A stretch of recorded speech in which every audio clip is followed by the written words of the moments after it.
Did you know that there's a comic based on the second Blade movie?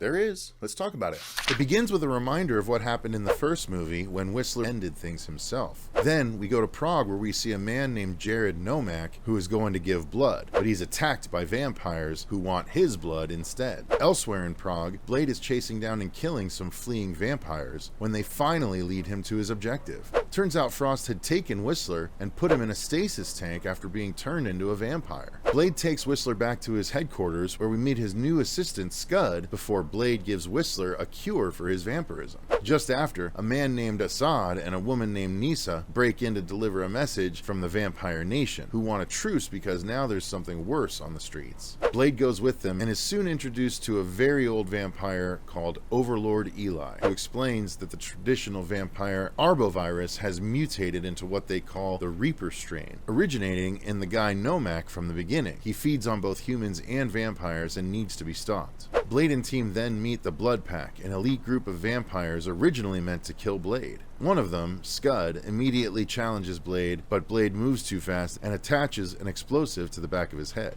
The whole team heads to a vampire nightclub where they encounter the Reapers and discover they're immune to vampire weaknesses except for UV light exposure. Nomak shows up and tries to recruit Blade, who refuses and tries to kill Nomak, but is unable to do so until the sun starts to rise and Nomak retreats. One of the Blood Pack, Priest, is bitten and ultimately mercy killed by sunlight. Whistler returns to the group after locating the Reaper nest beneath the sewers, and Nisa dissects a Reaper and learns their hearts are encased in bone. As the group enters the nest, Lighthammer, who was bitten but hit it, attacks, but Blade sets off a UV bomb and kills Lighthammer and burns the others. A man named Conan, who's working for Damaskinos with some men who reveal they have managed to create/perfect a new Reaper permutation that is immune to even sunlight after Nomak was considered a failure. Scud reveals himself as a Damaskinos spy, and Blade sets off the explosive he planted earlier. Blade is restrained so Damaskinos can figure out his sunlight immunity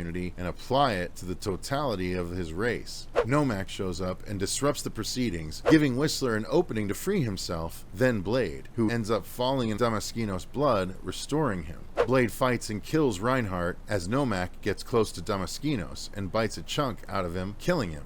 Nomak then fights Blade but ultimately impales himself on Blade's sword because he apparently suddenly wanted to die. A bit later, Nisa chooses to let Blade end her peacefully as she's been bitten and the sun is rising. Later, in London, Blade tracks down the vampire that had Whistler hostage at the beginning of the movie and takes him out, getting his payback. So that's it for the comic adaptation of the second Blade movie. Come back soon and I'll be back to talk about more horror in comics.